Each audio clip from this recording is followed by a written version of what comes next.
My name is Brendan Doherty. I have a company called Big and Chewy. It's not a cookie company. It's about backing entrepreneurs who are solving the biggest, chewiest problems in the world and helping them do it more profitably. One of my most recent projects has been with Forbes and heading up and creating a division called Forbes Impact, which is all about how we align our values with our capital. So obviously because it's Forbes, it's a lot of content, it's a whole community that I've created. And I'm really excited about some of the folks that we have here today. So Asa Raskin's the co-founder of the Center for Humane Technology. We've all met Rick Ridgeway already, VP of Public Engagement at Patagonia. We have Greg Medcraft, the director of the Directorate for Financial and Enterprise Affairs at the OECD. And then John Edelman, to his right, Managing Director of Global Engagement and Corporate Responsibility at Edelman. And then Lynn Paine, who's a professor of business administration at Harvard Business School. Welcome to y'all. Okay, I'd like to start. Who here knows who Chris Hughes is? Okay, who is Chris? Yeah, and can you tell us a little bit about his recent essay that he wrote? Yeah. So, yeah, powerful essay, right? It came out yesterday. A guy who was a co-founder back in the dorm rooms with Mark of Facebook, and then also profited heavily from the rise of Facebook, wrote an essay that basically said that Facebook had, as exactly as you said, Mark had the best intentions, but that it was the growth of that company had put a staggering amount of power in the hands of one person. And he went on to say, more so than virtually anyone else in the private sector or in government. Because when you add up the value of Facebook, which today is about $500 billion, that's about the GDP of the 50 lowest countries on the GDP scale. So, you know, it goes without saying that someone like Mark Zuckerberg, in this case, you know, getting really publicly and directly called out by someone who started his company with him about this idea of consolidating power into one individual who then makes decisions that affect, you know, all of our lives. I mean, I've broken up with Facebook probably 4 times already, so I'm still broken up. I'm still sticking with it. So I just want to start there, and I think what we're going to do, if it's all right with you, is treat this a little less like a panel and more like we're a family in a living room. If it was my family, it would there'd be a lot of emotional baggage that would also come with this. But in this case, I think we're coming all with some pretty expert views, but also some personal views. And I think that's what I'd love to have come out of this is, you know, ethics is at its most basic is deeply human and deeply personal. So bringing some of that, but I also want to encourage folks to have a bit more of an interactive conversation is the point as well. So I want to start by saying that I think today it's no longer acceptable, let's say, to be an oil baron by day and a philanthropist by night. There's a lot of great institutions that have been built on that premise, on that theory, but it's one that's becoming increasingly dated. And yet, we're still trying to figure out how to, as you would say, Lynn, how to have ethics pay, and whether ethics does pay, or whether it varies, or whether ethics should be part of the conversation. Clearly here we think it should be. But in other places, you know, some folks subscribe to the Milton Friedman version of capitalism, which we've subscribed to for decades. So I want to start with this idea of a philanthropist by night and an oil baron by day and ask you, you know, does ethics pay today? Rick, you talked about it. It does, but are there times when it doesn't? And what do we do in those moments when it doesn't? Because I think part of it is just being honest about it. And jump in, who'd ever like to start? I mean, just imagine actually, to go to the human side of things, what it must feel like to be Mark Zuckerberg. Like your entire, and this I think gets to some of the heart of like the problem with the framing of ethics, because ethics is in some ways an unfortunately weak word because it's defined up here. I think every time you hear ethics, you should just replace it in your head with the actual negative impacts of what you're doing, right? Because otherwise everyone will just talk about, yeah, of course I'm ethical. So I think there's like an impact washing or an ethics washing that you see as the next step. But imagine being Mark Zuckerberg for a second. Your entire self-worth is built up out of this thing that you've created, a story you've told yourself about it being a great thing for the world. We're connecting people. And now you have a legal responsibility, a legal duty, a fiduciary duty to lie to yourself. Right? That's the place that he's in. So I'll just continue on. If we could just go back to that interesting observation about replacing the word ethics. That's a word. I've been in the field of business ethics for 35 years now. And probably for the first 20 years, you couldn't even use the word because in those early years, it was, if I said I worked in business ethics, the first thing I heard was a quip back, oh, isn't that an oxymoron? Isn't that a contradiction in terms? So it was sort of a joke. And even in the early 90s, I recall getting an invitation from a large financial services institution to come to speak to the executive team about my research, which at the time was on ethics in organizations. And the request came to me with a condition. And the condition was, we'd love to have you come to talk about your research, but we don't want you to use the word ethics. So I thought that was interesting. I said, well, why not? And the answer was, well, it makes people uncomfortable. So I thought that was an interesting observation because these were people who were moving billions of dollars around the world every day and in some ways masters of the universe, but uncomfortable with this idea of ethics. So I think the word today is much more accepted, but I still think it creates unease. And that was one reason I even suggested to Father Philip that maybe there shouldn't even be a school of ethics, maybe there should be a school of sustainability or a school of something, because ethics is a component here. Maybe that's not the best way to position it, but it is a difficult word, and I think you have also, I don't want to hog the microphone here, but just the last point you made about once you become an executive and you have a fiduciary duty to your shareholders and to your company, it becomes much more complicated to begin to think about how do these different obligations fit with one another, because it's not a question really of right versus wrong. It's a question often of right versus right. I've got responsibilities to multiple parties, so how then do I have the imagination and the courage and the analytical skills to forge a pathway through these obligations that satisfies them all. So it's a very different kind of, quote, logic than I sometimes we think when we read the newspaper and we read, oh, look what happened. They didn't know right from wrong. I come at this from a... You can hear me? Yeah. Okay, good. I come at this from probably a different perspective. So I was 30 years an investment banker, and I was 10 years on Wall Street.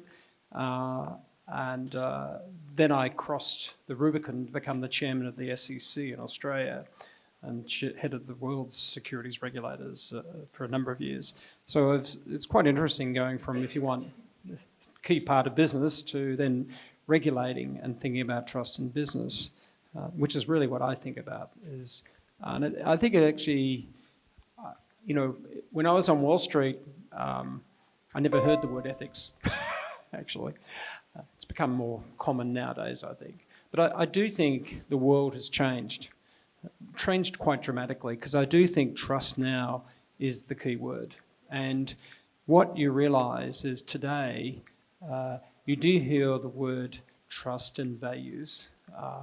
And I think the reason for that is, in fact, the social licence, because basically, I think with the 24-hour media and social media, basically the social license is empowered.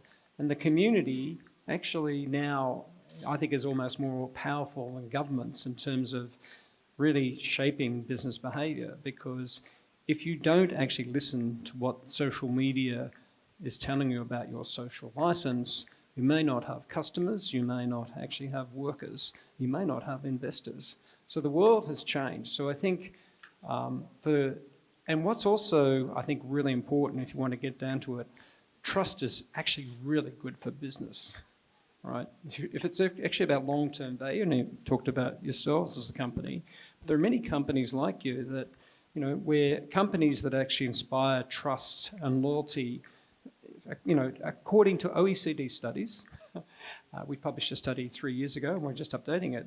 There is a strong correlation between those businesses and returns on equity and investment. So it's actually good for business. So, I do think that, today more than ever, I think there is a real demand by businesses to actually understand how they get the community to trust them. And ethics and values are an essential part of it. And I think part of it is because technology has allowed us to look further behind the business, right? Like, so the conversation, trust me, we're the brand. There's nowhere to hide anymore. Yeah. And I can tell you, when I was chairman of ASIC, so much of the intelligence that would come to us for enforcement really came from whistleblowers in the community because they're empowered. Yeah.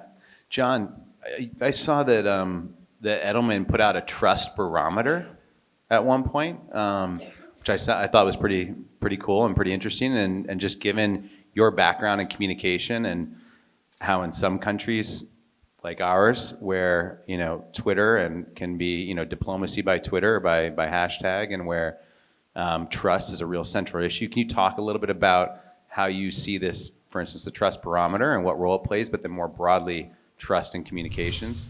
Okay, well, the trust barometer has been around 19 years, and for the past years, it's talked about measuring trust across business and government. And what the big news this year is that trust in business, trust as your employer, the employer is the most trusted of all the other organizations that the trust is benchmarked against, which is really significant. It's the first time ever in 19 years where the employer is the most trusted to do the right thing, to build a better community and to build a better future.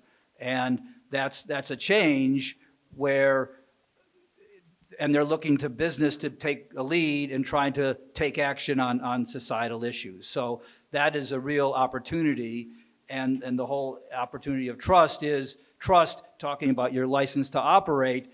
One of the prep questions was, what is about CSR and sustainability, and what is it all about? And it's moved from a must-have, and it's even more, it's your license to operate, operating as a responsible business, taking into account your environmental impacts, your social impacts, your community impacts, your supply chain impacts. All these have magnified. So it's not, you just can't be about making the money. You have to be about all these other stakeholders that all influence your perceptions, what you're all about, what you're doing, and they can change. Who would have thought things happening? People, major communication consulting companies, because of employees who are saying, we don't like what you're doing in terms of some of the policies. People are pulling back from government contracts, as an example, because the employees are very upset about some of the policies or whatever. But the point is that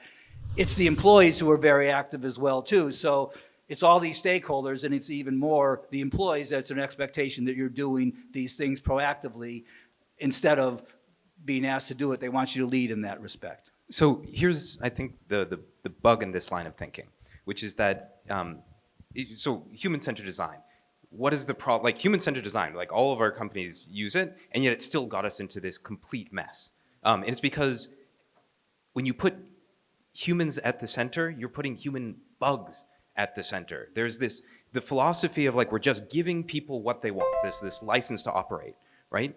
But when we are trying, like, how do our companies, especially Silicon Valley companies, like, how do we monetize? We monetize based on engagement. So that is the ability to grab your attention. The biggest challenge moving forward, I think the biggest philosophical challenge moving forward, is being able to distinguish the difference between what is effective versus what is right. The difference between what people want versus what people can't help but look at, right? Like, we can't help but look at a car crash when we drive by it. Like, our physiology turns our heads when we look at it. And it, of course, makes more car crashes. So imagine now there's an AI algorithm. It's like, oh, I guess people love car crashes. I'm going to show them more car crashes, which means, of course, you're going to live in a world of car crashes. So let me give like some really specific examples, because I sit on panels with like the people that run ethics for, say, Google, and they talk about these lofty goals, but then I ask like, okay, but you know that your algorithms on YouTube showed Alex Jones's videos 15 billion times. They recommended his videos 15 billion times. Why?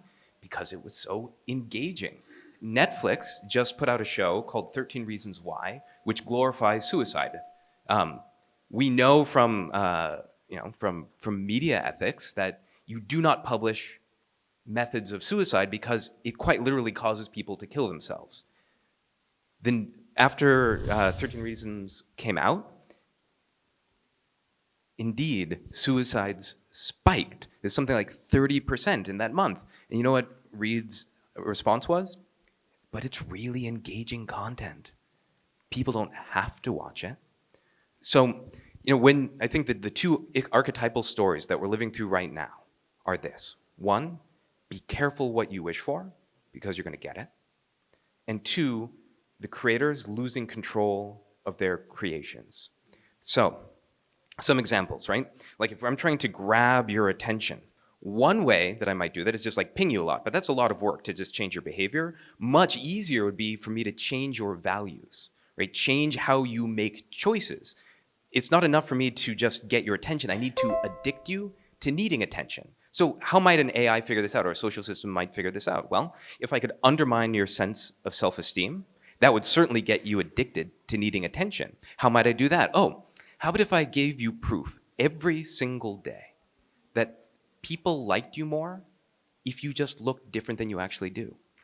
Oh yeah, that's a Snapchat filter. And 55% of plastic surgeons now in the US report having seen patients that come in asking to look like their Snapchat filter. So it's starting to modify people's fundamental identities. Social media, right? How about if I give you proof, if I want to undermine your self-esteem, every single day that people liked you more if you were living a life that wasn't actually yours?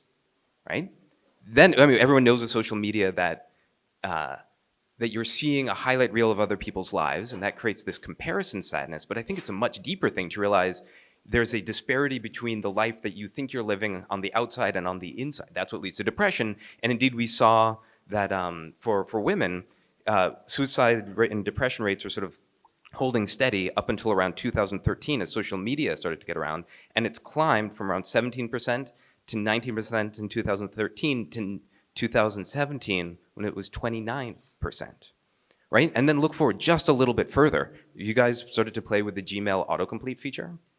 It's actually pretty good. It's starting to like write a little bit in my voice, and I find myself hitting tab more often. What happens in just another couple of years, say 2, 3, when you start getting analytics that shows that, hey, people like you more, your business is more effective, you're doing better and getting more responses if you hit tab. If only your personality was different, just a little, than it actually is, right? And then you start to outsource your personality to the machines, which means you're like, oh, if I'm writing something difficult, I'm having a difficult conversation, I'm just gonna hit tab. I don't have to deal with like the whole empathy thing in person because the computer's already doing a better job with me. And then we start to diminish ourselves even more. And when we think about just like the ethics of like the top down, we miss all of these downstream effects. And I think those are the things we should be like laser focused on. Otherwise we sort of get lost in this like, oh, it's trust, oh, it's this thing.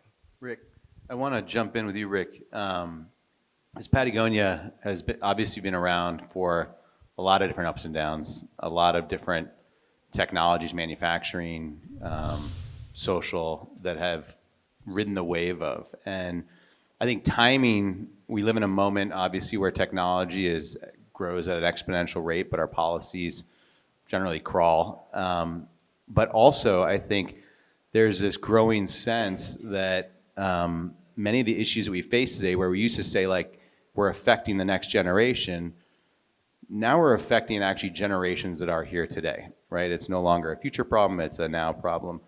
And so I was wondering if you could talk a little bit about this idea of how should businesses change? Some say it's evolutionary, supply chains are complicated, incremental is the best approach, and some of that's actually true. But on the other hand, there's real fierce urgency around some challenges we face. So how do you see this timing question?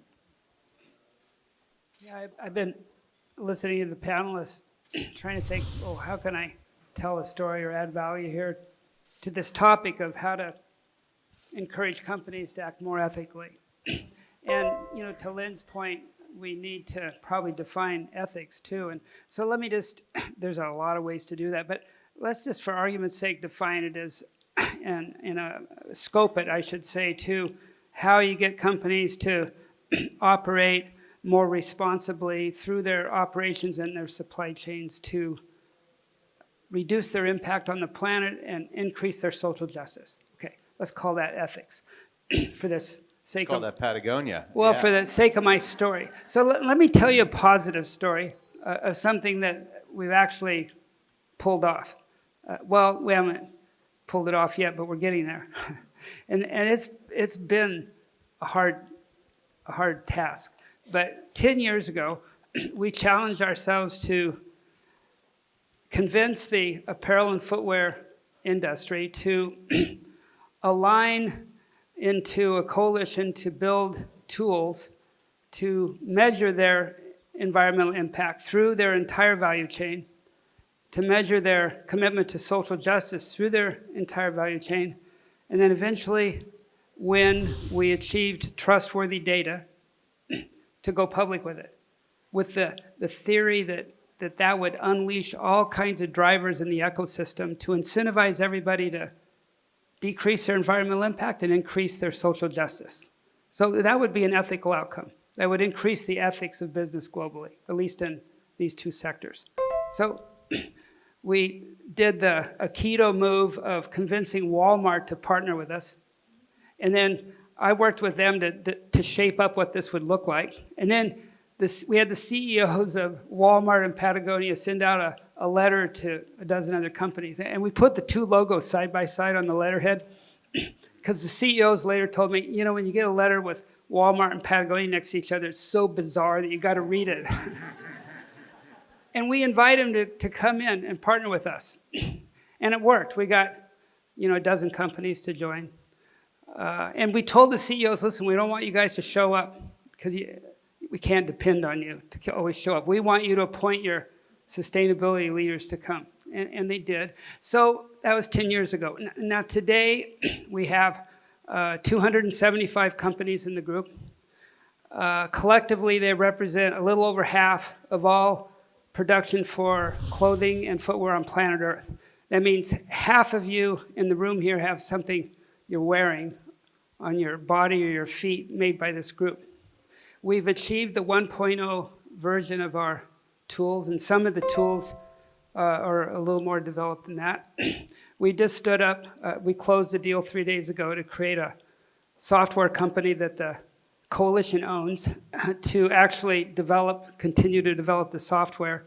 And here was the really interesting thing. We got everybody to sign up for this, telling them that, as soon as we get to trustworthy data, we're going to go public with this. And they didn't know what they were signing up for. That was sort of the strategy. Because transparency is the ultimate achievement in this. That once we verify the data using technology, using AI and other things, I've talked to some people here about that already, then when you go transparent with that data, it's going to unleash a huge amount of force, both stick and carrot, as I said before, to reduce environmental impact and increase social justice. That's the theory of change. And we're just about 18 months away from going transparent. And then, on transparency, to me, that trustworthiness, trustworthy data, facts that you can actually trust is essential. But when you go transparent with that, that will unleash ethical behavior across business. And there's business value in that. Lynn and I were talking about this at lunch. And that's the promise to actually scale this. Again, to quote Mark Twain, as the previous panel did, Mark Twain reminds us that, the great thing about telling the truth is that you don't always have to keep remembering what you said. Let me add on that. My function, corporate social responsibility, Edelman, we didn't have a function up until 9 years ago. And so the journey of what any company can do, my advice would be start doing it, because the world has changed and the expectations are higher. So we started doing basic things like having an environmental policy, tracking our greenhouse gases, and then you build the success, but more importantly, companies have to take a step. But the second thing is what you're sharing. There's a sector-specific solution that's going on everywhere in the world of sustainability. There's the Sustainable Apparel Coalition. They're all working on, everybody's environmental impact is different according to what you're all about. So as a sector, you have a collective voice to make positive change. And the way things are evolving, there's 77 disclosure standards for the financial standards. There's so each sector has to work together. So you have to take steps going forward, but then the next piece of advice is work across your sector, because then you are working as a collective voice, because the stakeholders have that expectation. If you're a collective voice, you want to compete on the solutions, not do you have an environmental policy, or do you track your greenhouse gas emissions, or do you have a human rights policy. You want to compete on the ideas and the solutions, not the larger things which make it happen. So that's why a collective impact is very powerful in making change happen and being transparent about it. One of the things too, go ahead. Can I just add, I should mention, at the OECD, in this business conduct area, there's 3 key areas I think that are important that we do around the world. One is in anti-corruption, which we have the Anti-Corruption Convention where we work all over the world, which is a big problem in terms of trust. Secondly, there's clearly corporate governance, where we have the principles of corporate governance, where it's a big issue of getting companies to good. But the third area is a little bit to what you were just talking about, is responsible business conduct in supply chains. And here, in fact, we actually have the convention that's signed by 48-50 countries that actually has a standard. There is a standard for supply chain due diligence conduct. In fact, we have one, I think you may be involved in our footwear and garment coalition around the world. So, but we have that in extractive industries, in mineral supply, and it's a little bit to the last comment you were saying, is that, say, mineral supply, now the London Metals Exchange requires that if you deliver metals to the metals exchange, you've actually got to comply with the OECD due diligence standard, so that in fact, that the metals haven't been involved using child labour in the supply chain, for example, or whatever. So, I mean, there are standards out there. A lot of the time, people just don't even know about them, right? And also, one of the things we're working on there is taking across those sectors is using blockchain, for example, in supply chains, because to the point, getting more transparency and better data is really important. So there is a lot happening, I guess, on the policy side. I hate playing this role, but I'm going to do it. I'm going to throw a monkey wrench into this. This is the family living room. We're back in the family living room. This is good. That's what I'm talking about. Okay. So if I listen to all these comments, I would say, gee, we're in great shape. Let's go home. Let's go to have a party right now. We don't need to worry about this. But a couple of weeks ago, I was out in San Francisco for a public discussion of Pacific Gas and Electric. And that is a company that you may know is one of the largest utilities providers in the US, and they declared bankruptcy in January because of liabilities, $1,700 billion in liabilities related to wildfires in California. It's being called the first climate-related bankruptcy because the intensity of the wildfires has increased, the frequency has increased, but the company's business model and operating practices haven't really kept up with that change. And I think that we actually have some pretty serious problems, and that while all these things that we're talking about, these standards and so on, they're really good and we should do them, my sense is there's a lot of incremental efforts, and what we really need are some really significant investments in innovation that will produce really sustainable business models. And I'm talking serious money now, not just incremental change. In our research, we've talked to business executives about, well, this is great, your supply chain stuff, and we're glad you're adhering to this code of conduct, but why aren't you putting any money into real R&D, real innovation? And the answer that often comes back, now some are doing it, and we can talk about what's the difference between these groups, but one of the answers that comes back is that my shareholders won't let me. That it's capital markets pressures. And if you look at McKinsey's work, you see that boards of directors are a real source of pressure, capital markets pressure. And when Rick and I were talking, I said, hey, Rick, if you were a public company, could you do all these things? Probably not a lot of them. So a real question is there are obstacles here, there are some pressures, and these things, while they're really great, are they really enough to address the serious problems? That's the question I would raise. Yeah. Just one thing, Lynn, that, I just described this coalition we put together at Patagonia, but at our company, we're striving to, as you know from my previous talk, do a lot more than just that, because we have to, because there's not enough time to depend just on coalition building of a whole industry to get there. You have to lead in other ways. And just to frame it at the highest level at our company, which again is a little bit of a downer on the day, is that, people often talk about the KPIs of your business. And at our company, we consider the real KPIs to be the indicators of the health of our planet. It's living health. It's the parts per million in the atmosphere, the acidification of the ocean, the deforestation of our forests, the expansion and desertification of our wetlands. Probably the biggest one of all, the continued extinction of the species of wildlife on this planet. Those are our key performance indicators, and everybody in the room knows they're tanking. So every day that we come to work, we remind ourselves that we're not doing enough, that we got to be bolder, that we've got to take even more aggressive and risky action perhaps, but there's not a lot of time left. One of the things that... Sorry, can I just comment to that? Sorry, just from having regulated companies around the world, what you say is absolutely true, and investors, because one of the things when I talk to investors around the world is they go, yes, we're very much focused on ESG risks, and it's a big concern for us now. But actually when you, so at the top levels, you go to BlackRock, whatever, yes, we're with it. It's part of long-term value. But when you actually talk to companies and they talk about how they've discussed with the analysts from BlackRock, they actually go, yeah, that's current corporate thing. Now, how are you going to make your next quarter's results?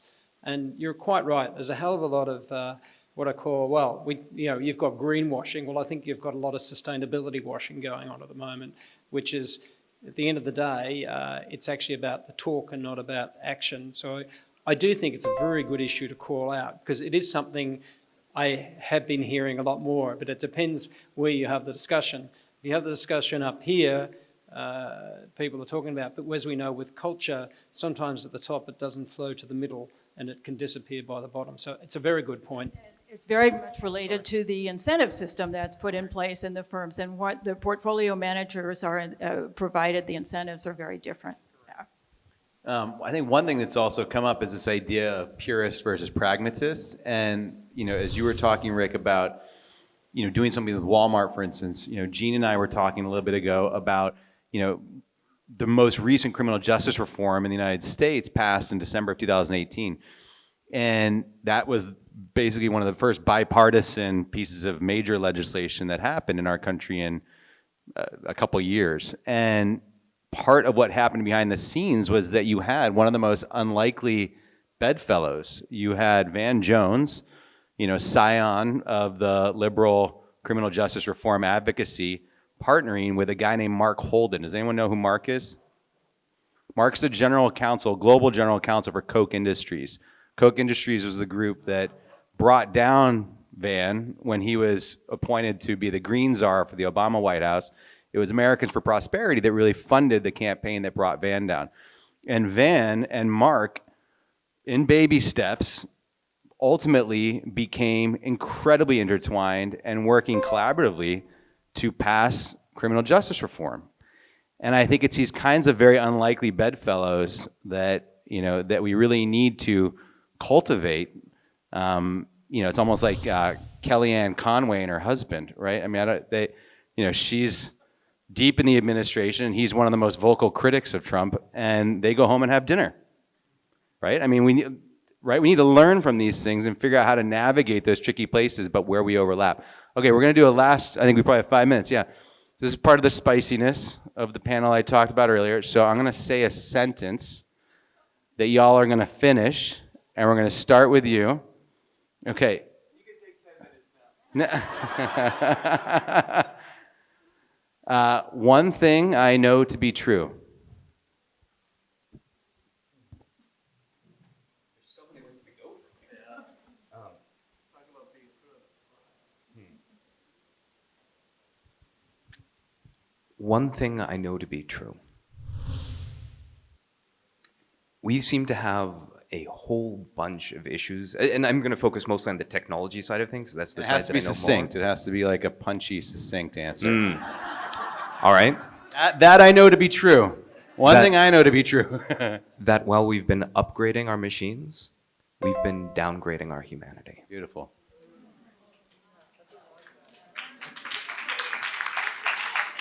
Brevity is the mother of invention. And you just came up with a beautiful phrase. Rick.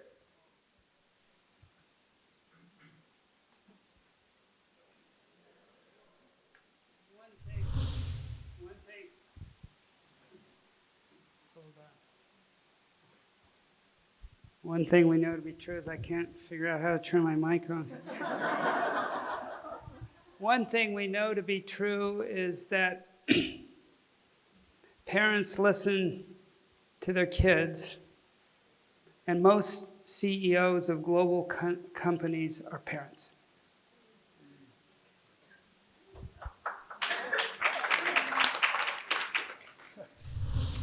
One thing I know to be true is that inequality is growing, and unless we do something soon, we're going to have major problems. So, from my side. One thing I know to be true, I think that sustainability has to extend to the small, medium enterprises as the large multinationals to have any impact and positive change, so we're all speaking the same language and working together on the larger issues. I guess I take my cues from Socrates, and one thing I know to be true is that we don't know as much as we think we know.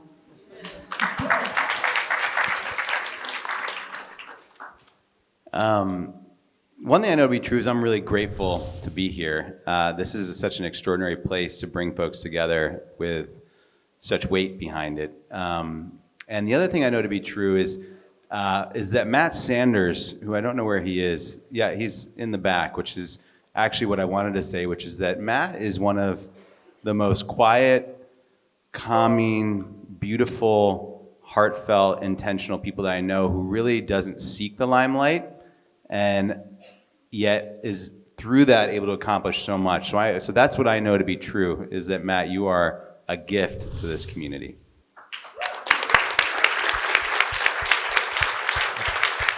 And I think I know to be true that I'm going to end this panel early. How about that? Giving you all a minute or two of your time back. Thank you. The 2019 Humane 2.0 Forum is brought to you by Cisco Systems, CSR solutions that are accelerating global problem solvings in ways that have never been attempted before, to Oolala, providing mobile blockchain solutions for the unbanked, and to Pledge Camp, the next generation of crowdfunding. A special thanks to Tonico in Vatican City for hosting our program. And lastly, special consideration to Burst IQ, a leader in healthcare and blockchain, to Crown Sterling, the leader in digital sovereignty and quantum encryption, to Dignity Health, delivering high quality and affordable healthcare for all. And lastly, to Falcon Ventures, is transformative as our entrepreneurs. And thank you, 1-800 Public Relations, for all your PR and media support. We'll be right back after these messages. Don't go away.